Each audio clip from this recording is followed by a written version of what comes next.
My father raised his champagne glass at his 70th birthday party, the crystal catching the light from the massive chandelier above.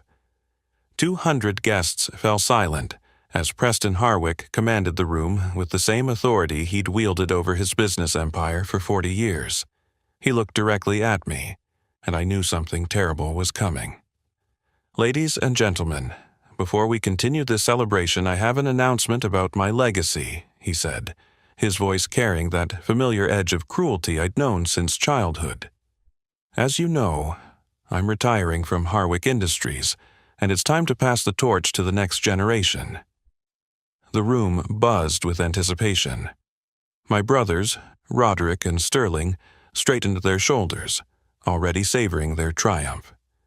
They stood near the grand staircase like princes awaiting their coronation, their wives glittering with diamonds beside them. "To my eldest son, Roderick," my father continued, gesturing toward my brother who stepped forward with a practiced smile, "I leave the manufacturing division, the estates in Connecticut and Palm Beach, the yacht fleet, and $18 million in liquid assets. You've earned every penny by standing beside me for 15 years. Applause erupted. Roderick raised his own glass, his smile widening as board members and investors nodded their approval. His wife, Camilla, kissed his cheek for the cameras that were documenting this grand moment.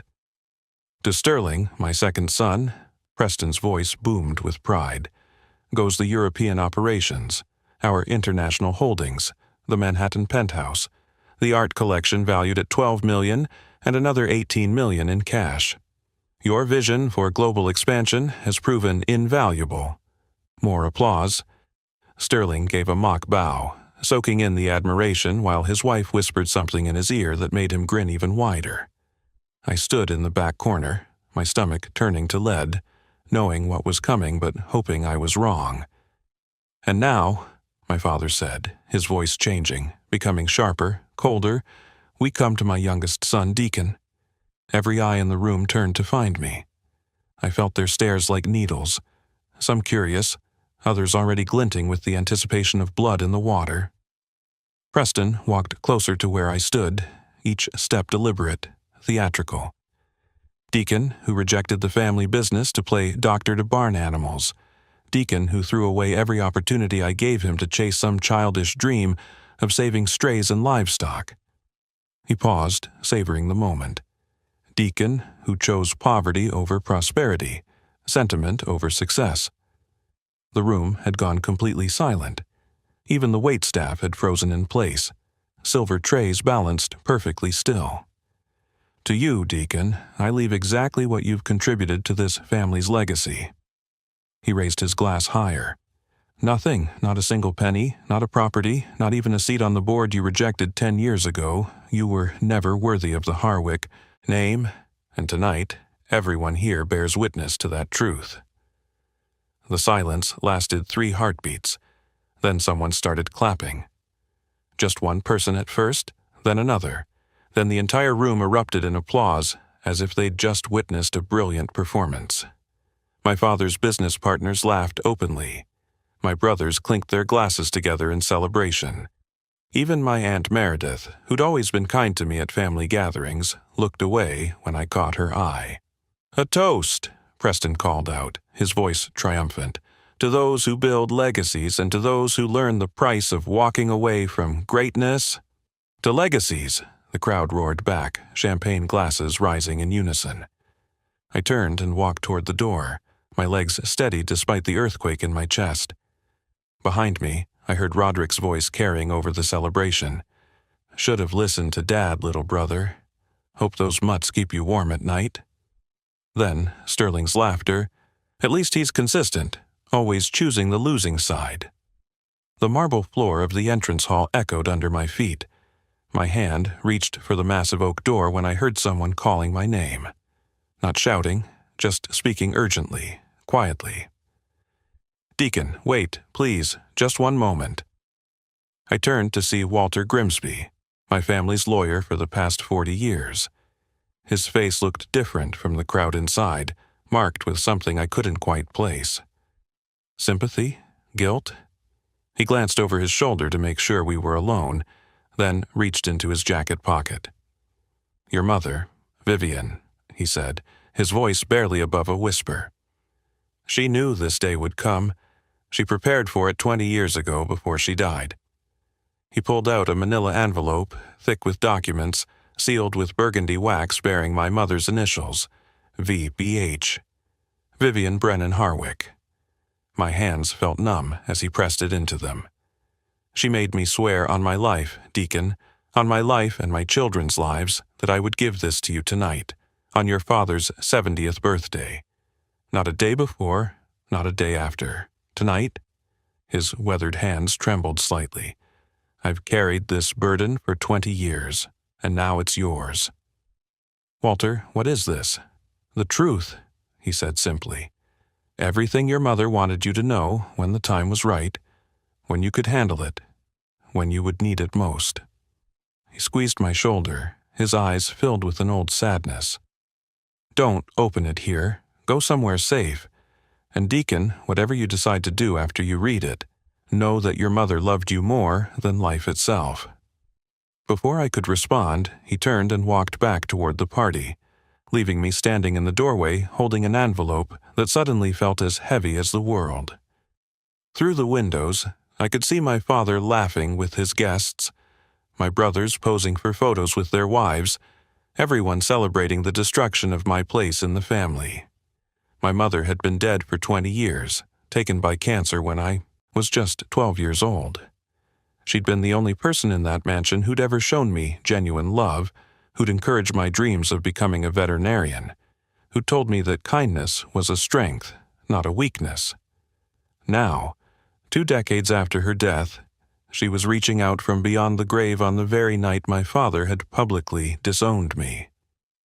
I walked to my truck, the envelope burning in my hands. The sound of laughter and music from the party followed me into the night. As I sat in the driver's seat, I could see the warm glow of the mansion's windows, could imagine my brothers already planning how to spend their millions while my father basked in his final victory over the son who dared to choose his own path. But I had something they didn't know about, a message from the only parent who'd ever truly loved me.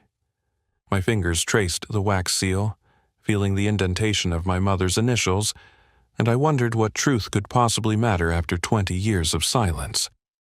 The first line of her letter would change everything, but in that moment, sitting in the dark outside my father's mansion, I was just a rejected son, holding the last words of a mother I'd barely had time to know. 3 weeks before that nightmare of a birthday party, I was performing emergency surgery on a golden retriever who'd been hit by a truck. The dog's owner, a single mother named Janet, sat in my waiting room with her 2 kids, crying because she couldn't afford the full procedure. I told her we'd work out a payment plan, maybe $20 a month, whatever she could manage. That's who I am. That's the life I chose, and despite what my father thinks, I've never regretted it for a second. My veterinary clinic sits on 5 acres just outside Denver, Colorado, about as far from my family's Connecticut estate as I could get without leaving the country. I bought the property 6 years ago using the small trust fund my mother had set up for me before she died. It wasn't much, maybe $70,000, but it was enough for a down payment. Everything else I built myself, one patient at a time, one 16-hour day after another. The morning the invitation arrived, I was castrating a stallion at the Morrison Ranch.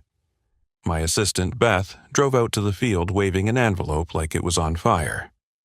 "This just came by courier," she said. "Guy in a suit driving a Mercedes. Said he had to deliver it personally." The envelope was everything my father represented. Expensive, ostentatious, and cold. Ivory cardstock so thick you could cut yourself on it. His initials embossed in gold, the kind of thing that probably cost more than most people's weekly groceries. Inside, the message was brief and commanding. "Your presence is required at Preston Harwick's 70th birthday celebration. Black tie, no exceptions. Family duty demands attendance." Family duty. I almost laughed at that. Where was family duty when I graduated from veterinary school and my father refused to attend because I was wasting my potential? Where was it when I opened my clinic and he told everyone at the country club that I was mentally unstable? Where was it when my mother died and he shipped me off to boarding school 3 days after her funeral? "You going?" Beth asked, reading my face like she always did. "Haven't spoken to him in 3 years," I said, turning back to the stallion. Last time was at Roderick's wedding when he introduced me to his business partners as the family disappointment. But something made me hold on to that invitation. Maybe it was curiosity. Maybe it was that small, pathetic part of me that still hoped my father might finally see value in what I'd become. Or maybe it was something else, some instinct inherited from my mother that told me this particular summons was different. I grew up in that Connecticut mansion with its 23 rooms and perfectly manicured gardens. Every corner held a memory, mostly bad. The dining room, where my father would quiz us on stock prices during dinner, punishing wrong answers with silence that could last for days. The study, where he'd lecture me for hours about my failures while Roderick and Sterling sat smirking in their perfectly pressed suits. The library, where my mother would sneak me books about animals, whispering that it was okay to dream of a different life. My brothers had taken to the family business like sharks to blood. Roderick, 6 years older than me, had started shadowing our father at board meetings when he was 14. Sterling, 3 years my senior, had his first insider trading scheme figured out by his senior year of high school, though my father made sure it never touched him legally. They were Preston Harwick's true sons, molded in his image, ruthless, calculating, and completely devoted to the altar of money. Then there was me, the kid who brought home injured birds and tried to heal them in shoeboxes, the teenager who volunteered at animal shelters instead of attending father's country club gatherings, the son who announced at his high school graduation that he was going to become a veterinarian, not a corporate executive, and watched his father's face turn from red to purple to a kind of gray I'd never seen before.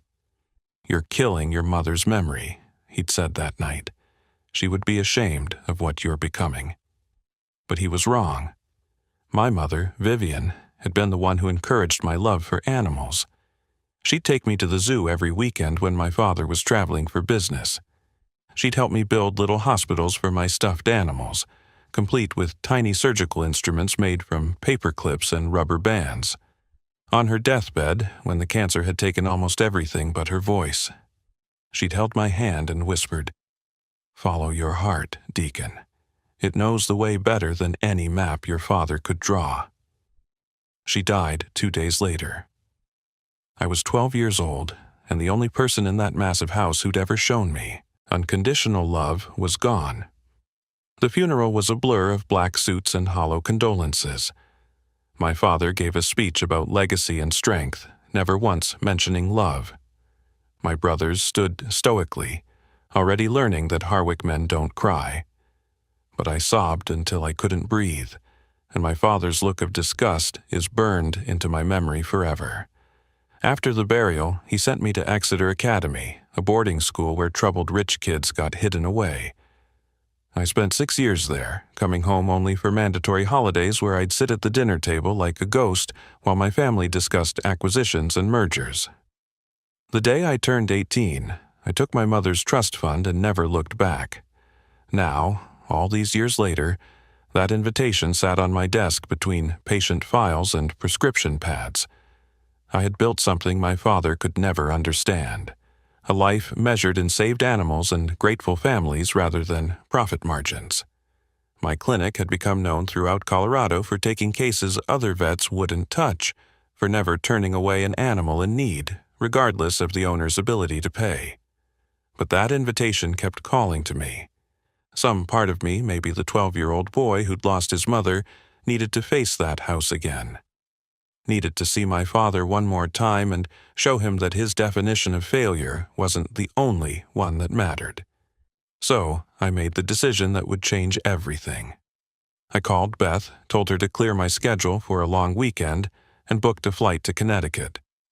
I even bought a tuxedo, the first formal wear I'd owned since high school.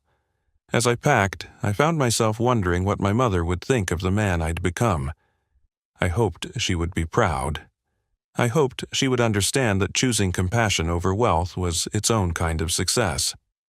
The night before the flight, I performed one last surgery, removing a tumor from a 10-year-old lab whose family had driven 3 hours to see me. As I worked, carefully, methodically, saving a life with my own hands, I thought about the party waiting for me, about the father who saw this work as beneath a Harwick, about the brothers who would mock my choices. I had no idea that my mother had been planning for that night for 20 years. I had no idea that everything I thought I knew about my family was built on lies. All I knew was that I was about to walk back into the house that had tried to break me, wearing a rented confidence and carrying the weight of every choice that had led me away from my father's world and towards something he could never understand. A life built on healing instead of harming, on service instead of supremacy. The boy who'd left that mansion was returning as a man who saved lives for a living. I thought that would be enough. I thought wrong. The party was everything I expected and worse. The Harwick mansion had been transformed into what looked like a coronation hall. Gold and silver draping hung from every archway. Ice sculptures of my father's company logos stood like frozen monuments to his ego, and a string quartet played in the corner while waiters in white gloves circulated with champagne that probably cost more per bottle than most people's car payments. I arrived deliberately late, hoping to slip in unnoticed, but the moment I walked through those massive doors, heads turned. The prodigal disappointment had returned. Conversations paused mid-sentence, as familiar faces registered my presence with expressions ranging from surprise to amusement to outright disdain.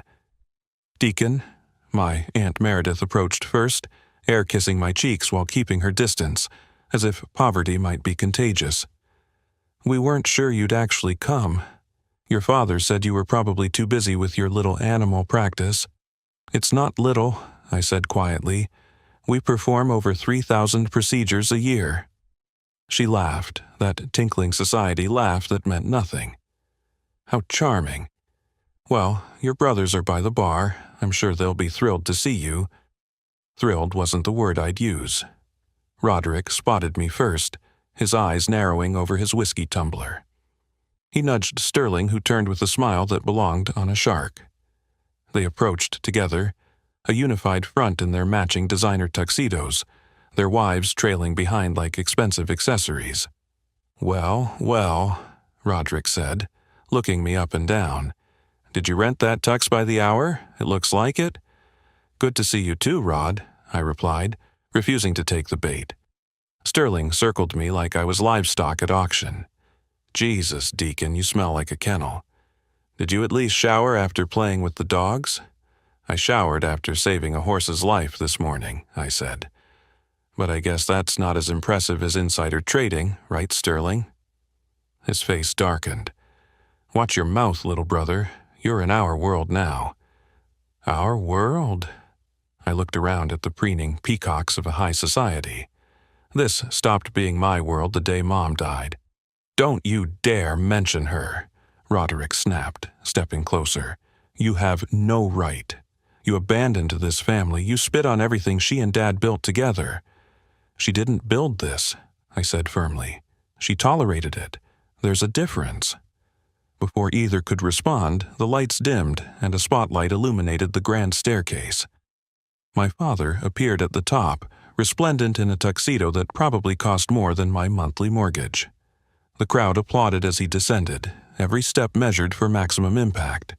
This was Preston Harwick's stage, and we were all just props in his performance.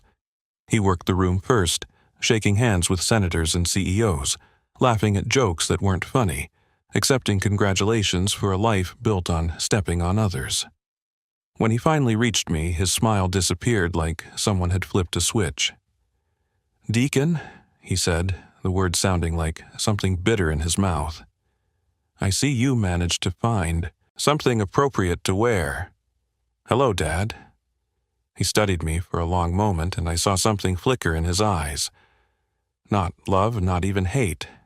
Disgust, pure, undiluted disgust for the son who'd chosen a different path.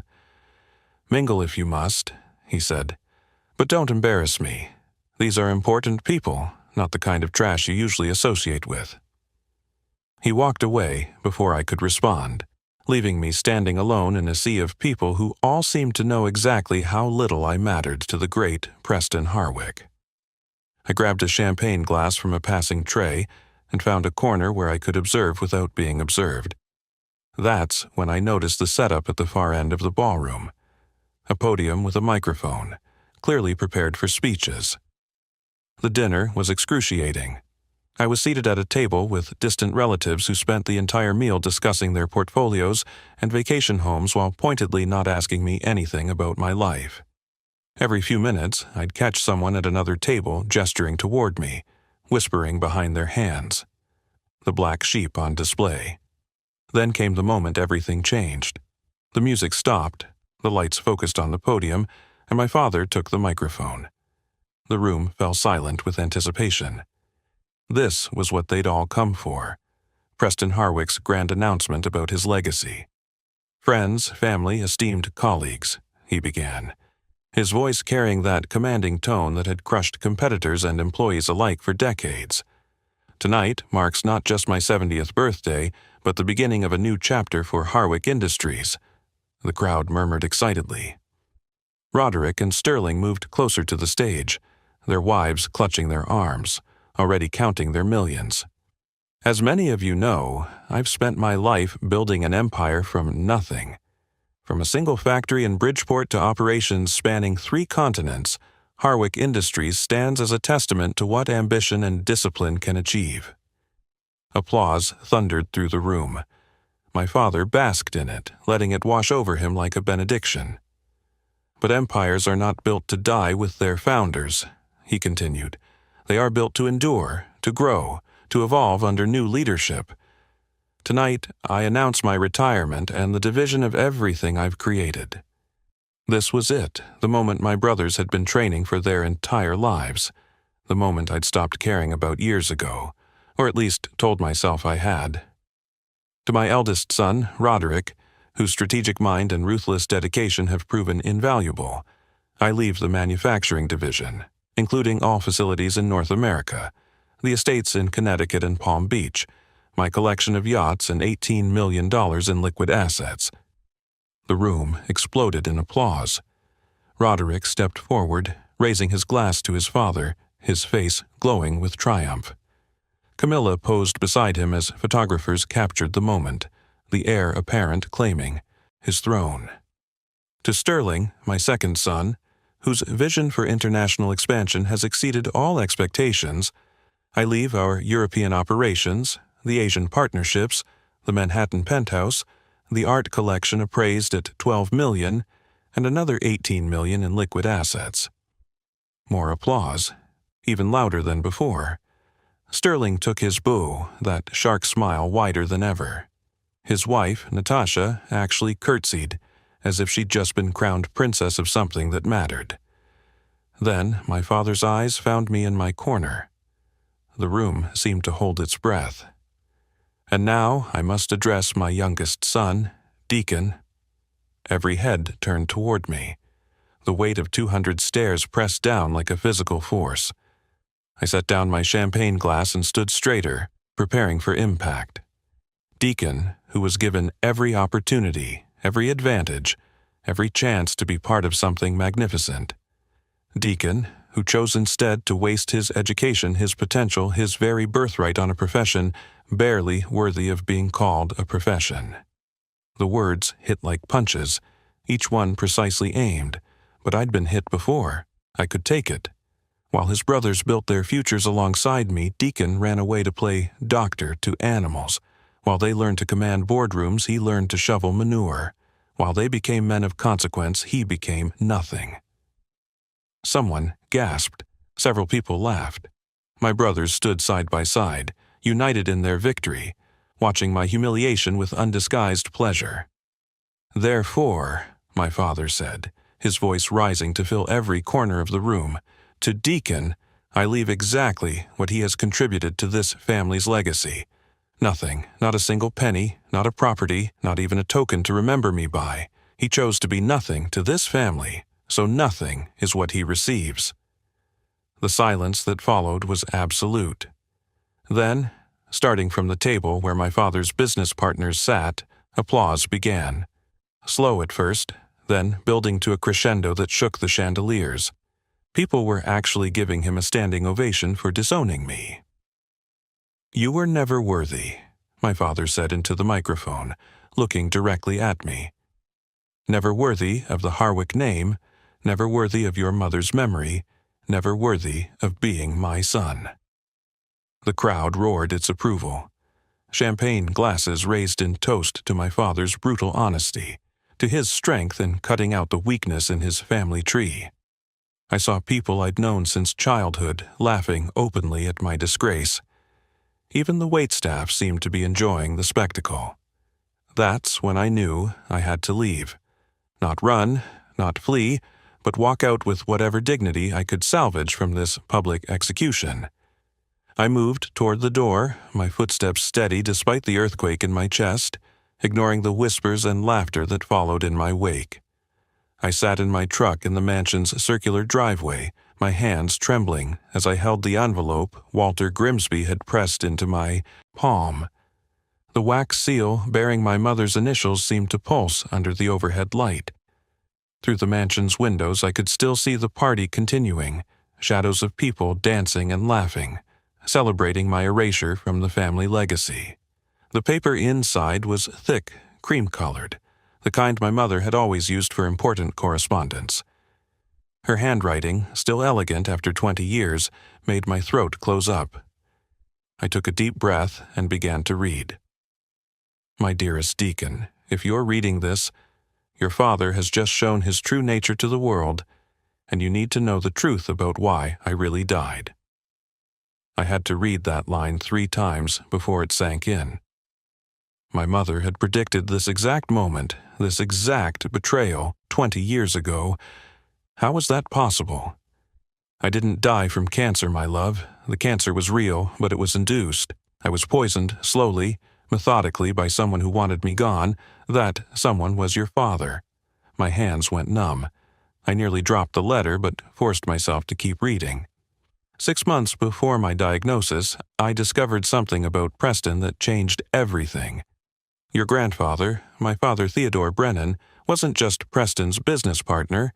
He was the actual inventor of every patent that launched Harwick Industries. Your father stole them, forged documents to claim ownership, then destroyed your grandfather financially and emotionally. My father died of a heart attack when you were 3, but it was really a broken heart from the betrayal. I remembered my grandfather vaguely, a kind man with soft hands who'd let me play with his pocket watch. My father had told us he was weak, a failure who couldn't handle the pressure of business. Another lie in an empire built on them. I confronted Preston with the evidence I'd found in your grandfather's old files, bank records, original patent drawings with my father's signature, even correspondence discussing the inventions before Preston claimed them. I told him I was going to expose him. That was my mistake. I should have just taken you boys and run, but I thought I could make him face justice. The letter continued, detailing how her mysterious illness began just weeks after that confrontation. How the doctors couldn't explain the aggressive nature of her cancer or why treatment seemed to make her worse. How Preston had insisted on a specific oncologist, Dr. Martin Hewitt, who'd retired to Switzerland immediately after her death. I started recording our conversations when I realized what was happening. Preston would bring me special teas, insisting they would help with the nausea. He'd stand there and watch me drink every drop. In one recording, he told me, "You should have kept quiet, Vivian. Some truths are too expensive to tell." My mother had spent her final months not just dying, but building a case. She'd hidden evidence in a safety deposit box at Union Federal Bank, box number 1247. She'd transferred the original, patent rights, which she'd inherited from her father without Preston knowing, into a secret trust. The patents themselves expired years ago, but the derivative technologies are still in use. Every smartphone component manufactured by Harwick Industries, every medical device, every aerospace instrument, they all stem from my father's original work, The royalties should have been yours all along. I've made sure they were collected in a trust under your name through my maiden name, Brennan." She went on to explain how she'd structured everything through Walter Grimsby, making him promise to wait until Preston's 70th birthday, knowing that would be when he'd formally disown me and I'd need this information most. There's approximately $100 million in the account now, possibly more. But the money isn't the real gift, my darling boy. The truth is, inside the safety deposit box, you'll find everything. The original patents, the forged documents Preston created, recordings of our conversations, and video testimony I made from my hospital bed that Walter witnessed and notarized. I looked back at the mansion, at the warm light spilling from its windows. Inside that house, my father was celebrating his victory over me while standing on the bones of the man he'd destroyed and the wife he'd murdered. "You have a choice now, Deacon. You can take the money and disappear, live your life free from the Harwick shadow, or you can use what I've left you to destroy him the way he destroyed so many others. I won't tell you what to choose. I trust your heart, just as I always have." The letter's final section was more personal, more painful to read. I need you to know that every time you showed kindness to an animal, every time you chose compassion over profit, you honored my father's memory and my love for you. Your brothers became Preston's sons, but you remained mine. That's why I chose you for this. Not because you're the youngest or the weakest, as Preston believes, but because you're the only one with enough integrity to handle the truth without becoming corrupted by it. She'd included specific instructions. Contact Walter immediately. Go to the bank first thing Monday morning. Inside the box, there would be a USB drive with digitized recordings and a contact at the FBI who'd been waiting 20 years for her call that never came. Whatever you decide, know that I loved you more than life itself. Know that every moment I had with you was worth whatever price I paid, and know that your father's cruelty toward you isn't because you're worthless, but because you remind him of the one person he could never truly defeat, me. The letter was signed simply, "All my love, forever, Mom." Underneath her signature was a postscript. The recording of February 15th, 2004 is particularly important. Preston discusses the acceleration protocol with Dr. Hewitt. Make sure the authorities hear that one. I called Walter's cell phone. He answered on the first ring, as if he'd been waiting. "You read it," he said. It wasn't a question. "Is it true, all of it?" "Every word. I've been carrying this burden for 20 years, Deacon. Your mother made me executor of her shadow estate, the one Preston never knew existed. I have the key to the safety deposit box. We can go Monday morning when the bank opens." "Walter, did you know he was killing her?" There was a long pause. I suspected, but I had no proof until she gave me those recordings. By then, she made me promise to wait. She said if I acted too soon, Preston would destroy you boys too. She died protecting you. I started my truck, the engine's rumble drowning out the distant music from the party. Monday morning, 9 a.m., Union Federal Bank. "Deacon, you should know that once you open that box, there's no going back. Your mother documented everything meticulously. The FBI will have to act. Your father will be arrested. The company will collapse. Your brothers will lose everything."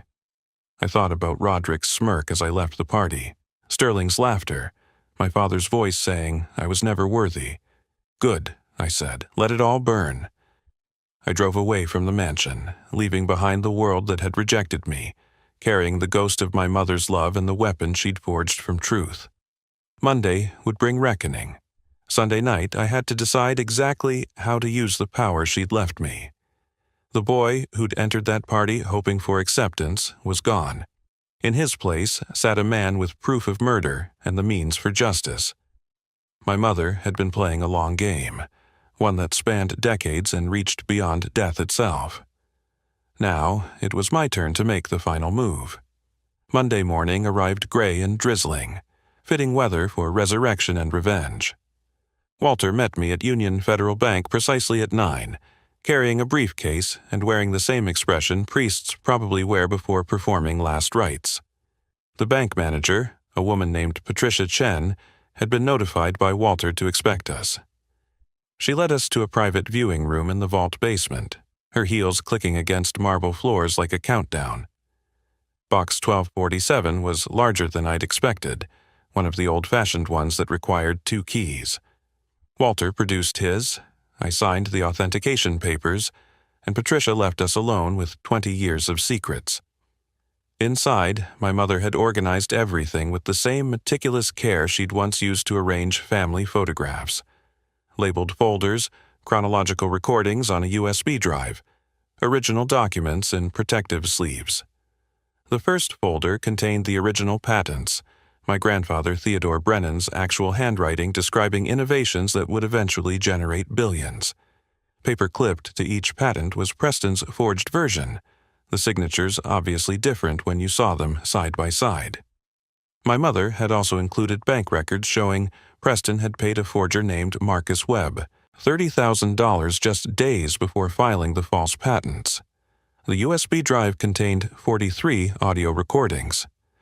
I plugged it into Walter's laptop and selected February 15, 2004, the one my mother had specifically mentioned. My father's voice filled the room, casual and cold. "The current dosage isn't working fast enough, Martin. Every day she lives is another day she might talk. I need you to increase the thallium, not enough to trigger an autopsy, but enough to accelerate things." Dr. Hewitt's nervous voice responded, "Preston, this is already beyond what we discussed. The ethics board would have my license." "The ethics board will never know.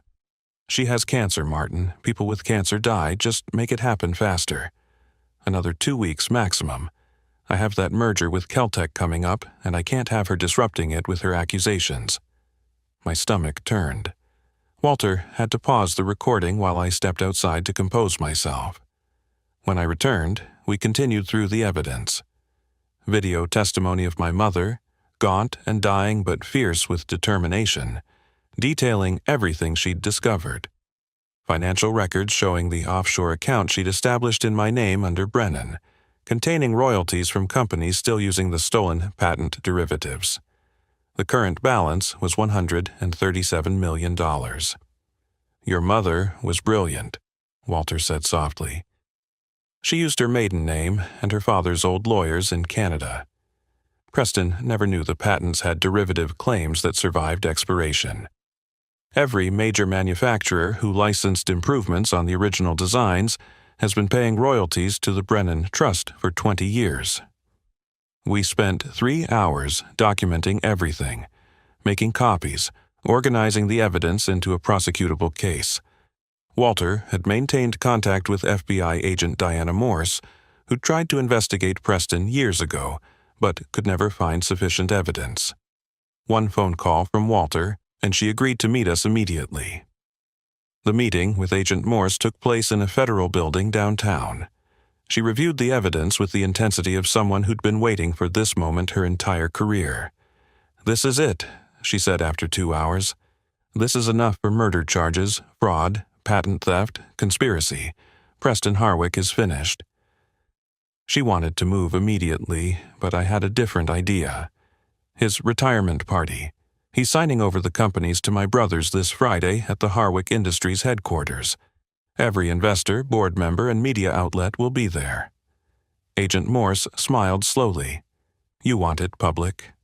I want everyone who applauded his cruelty to watch him fall." Friday arrived like thunder. The Harwick Industries headquarters had been transformed into a celebration venue, with Preston planning to sign the transfer documents on stage before 500 witnesses. I arrived with Walter, Agent Morse, and 6 other federal agents. Security tried to stop us, but FBI badges have a way of opening doors. The main hall was packed. Preston stood on stage with Roderick and Sterling, all 3 in their perfect suits, preparing to sign the documents that would transfer the empire. The crowd was filled with the same faces from the birthday party, plus reporters from major financial publications. I walked down the center aisle. Preston saw me first. his face shifting from annoyance to confusion as he noticed the federal agents behind me. The crowd began murmuring, cameras turning our way. "Deacon?" Roderick spoke into the microphone. "What the hell are you doing here?" I climbed the stairs to the stage, Walter and Agent Morse flanking me. The entire room had gone silent, hundreds of people holding their breath. "Before you sign those papers, Dad," I said, my voice carrying without the microphone, "your investors should know that Harwick Industries is built entirely on stolen technology." Preston laughed, that dismissive bark I'd heard my whole life. "You pathetic creature. You're so desperate for attention you'd interrupt my retirement with fantasies." "Not fantasies, facts." I turned to address the audience directly. "Every patent that launched this company was stolen from Theodore Brennan, my grandfather. I have the original documents, the forgeries, and the bank records showing Preston Harwick paid for false patents." The crowd erupted in shocked whispers. Reporters surged forward, cameras flashing. Preston's face had gone from red to white. "You're delusional," he snarled. "Your grandfather was a failure who couldn't handle business. My grandfather was a genius whose work you stole. But that's not even the worst part." I pulled out my phone and connected it to the venue's sound system. "This is a recording from February 15th, 2004. Preston's voice filled the hall, discussing the acceleration protocol with Dr. Hewitt, telling him to increase the poison. The crowd gasped as they listened to him casually plan his wife's murder. Several people covered their mouths in horror. Cameras captured everything. "That's fabricated," Preston shouted, but his voice cracked. "That's not real." Agent Morse stepped forward, badge raised. "Preston Harwick, you're under arrest for murder, fraud, conspiracy, and patent theft. You have the right to remain silent." The federal agents moved toward him. Preston looked at Roderick and Sterling, who stood frozen, their inherited empire crumbling in real time. Then he looked at me with pure hatred. "You destroyed everything," he hissed as they cuffed him. "No," I replied calmly. "You destroyed everything when you killed her. I'm just returning the favor." As they led him away, the crowd exploded into chaos, reporters screaming questions, investors demanding answers, board members fleeing like rats from a sinking ship. Roderick grabbed my arm. "Do you realize what you've done? You've ruined us, the company, our money, everything. Everything. Built on murder and theft," I said, pulling free. "It was never really yours." Sterling stood there, his shark smile finally gone, replaced with the look of someone watching their world end. "The houses, the accounts, they'll freeze everything." "They will," Walter confirmed. "Every asset derived from the stolen patents will be seized pending investigation." I walked off that stage, leaving my brothers in ruins, my father in custody, and an empire in ashes. The crowd parted as I passed, some with horror, others with something like respect. Outside, Agent Morse was directing Preston into a federal vehicle while news vans arrived in swarms. "Your mother would be proud," Walter said beside me. I thought about her letter, about the choice she'd given me. I could have taken the money and vanished, but that would have left her murder unpunished, her father's legacy stolen. Instead, I'd chosen justice over comfort, truth over family, exactly as she'd known I would. "Mr. Harwick," a reporter shoved a microphone at me, "how does it feel to destroy your own father?"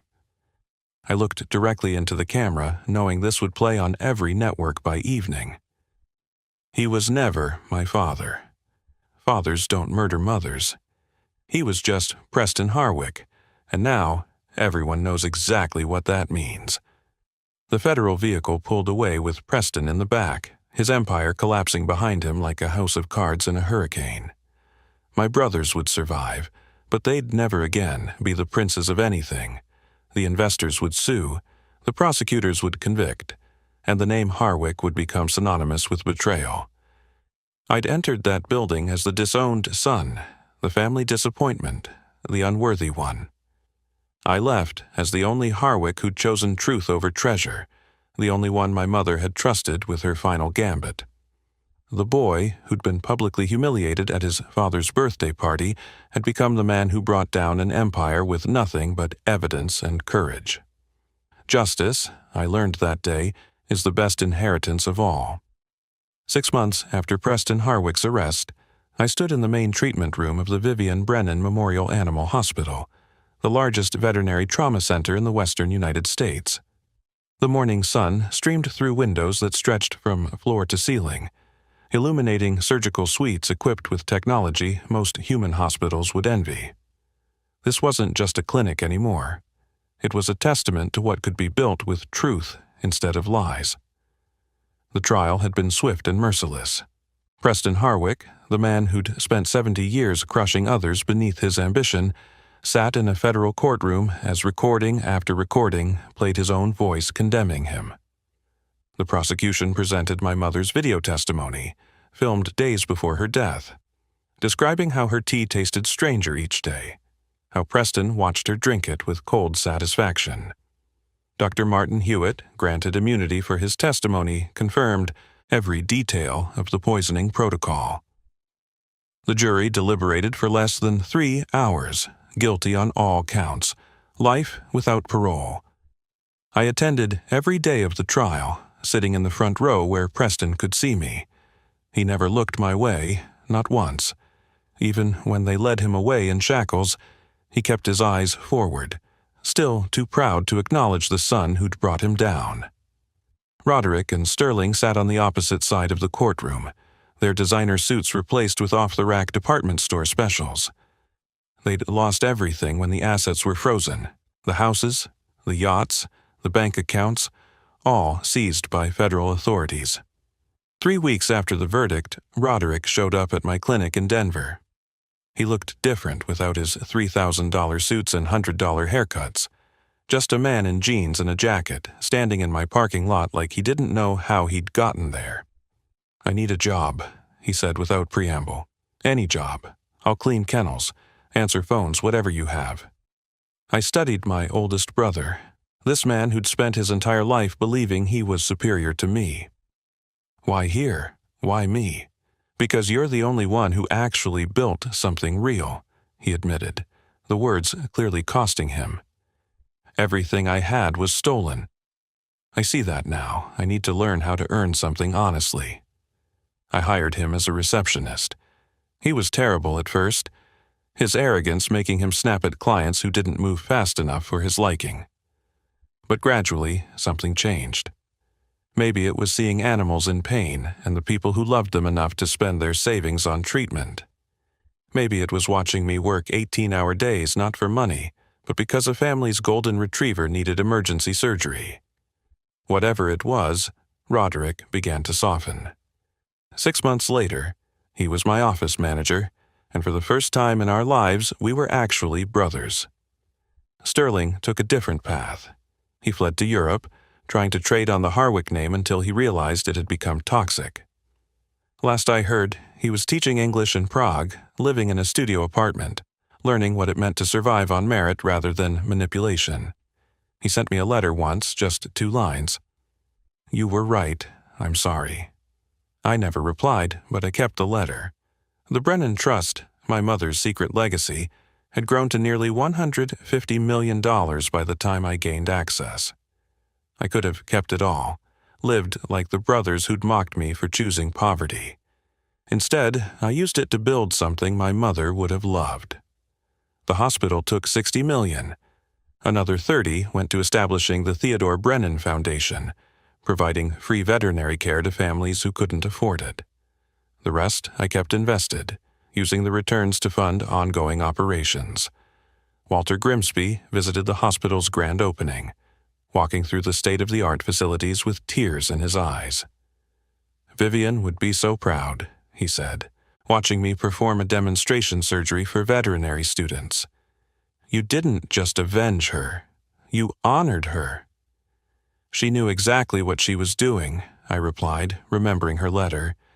"She didn't just leave me evidence, she left me a choice. I could have taken the money and disappeared, lived quietly somewhere Preston could never hurt me again. But she knew I wouldn't. She knew I'd choose justice. "How did she know?" Walter asked. I pointed to a plaque on the wall, my mother's favorite quote engraved in brass. "Integrity is doing the right thing when no one is watching." Below it, in smaller letters, Vivian Brennan Harwick, 1954-2004, forever loved. "Because she raised me," I said simply.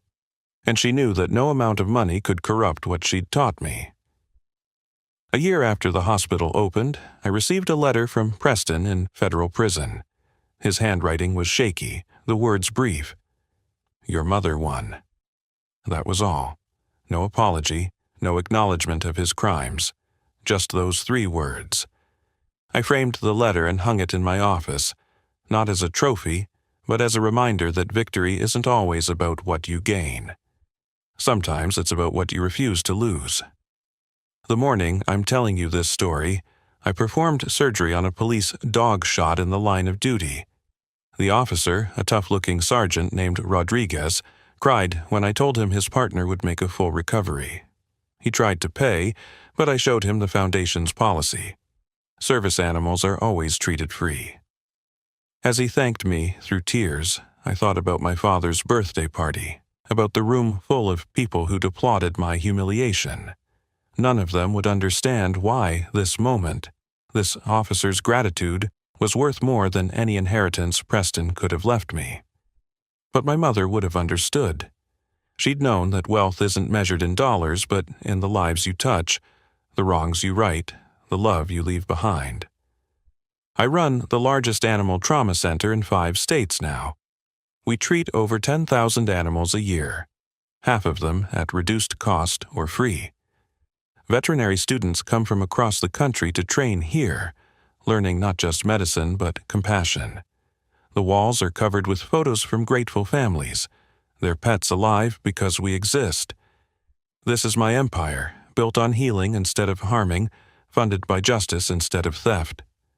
Preston Harwick sits in a cell, his legacy destroyed. His name, a cautionary tale about the price of cruelty. My brothers learned, too late, that inherited wealth is worthless when it's built on blood. But I learned something else, something my mother made sure I'd understand, even if it took 20 years to discover it. The greatest inheritance isn't money or property or power. It's the truth that sets you free and the courage to use it. My mother knew she was dying, knew Preston would escape justice if she acted too soon. So she played the long game, trusted her youngest son to eventually stand where I'm standing now, surrounded by life and purpose instead of greed and emptiness. Every morning when I walk into this hospital, I see her name above the door. Every life we save, every family we help, every student we inspire to choose service over selfishness, it's all part of her plan. She didn't just expose Preston's crimes, she ensured that everything he stole would be transformed into something that would save lives for generations. That's the real revenge, the perfect justice. Preston spent his life taking from others, and now his victim's son spends every day giving back. He built an empire on death, and I built a hospital on the truth about that death. He died inside a federal prison, but my mother lives on in every animal we save, every family we help, every moment of grace we create from his disgrace. If you're watching this video and you've ever been told you're not worthy, that you don't matter, that choosing kindness over cruelty makes you weak, remember this: the very qualities that made my father reject me were the ones that made my mother trust me with her final secret. The compassion he saw as weakness became the strength that brought him down. The integrity he mocked as stupidity became the foundation of something he could never build or buy or steal, something real and lasting and good. Your worth isn't determined by those who reject you, but by what you choose to build despite that rejection. Your inheritance isn't what others leave you, but what you create from the truth of who you are. My name is Deacon Harwick, and I'm the son Preston Harwick said was worth nothing. Today, I'm worth $150 million, but more importantly, I'm worth the thousands of animals I've saved, the students I've taught, the brother I've forgiven, and the mother I've honored. That's my inheritance, my legacy, my truth. And it all started with a sealed envelope and a mother's perfect, patient love. If this story resonated with you, if you've ever faced rejection from those who should have loved you most, I want you to know that your worth isn't diminished by their blindness. Like this video if it touched your heart. Share it with someone who needs to hear that choosing integrity over inheritance is always the right choice. Comment below with your own story of overcoming family rejection or finding your worth beyond others' opinions. And subscribe to this channel for more stories about justice, redemption, and the unexpected ways truth finds its way to light. Remember, sometimes the greatest gift isn't what you're given, but what you're strong enough to uncover.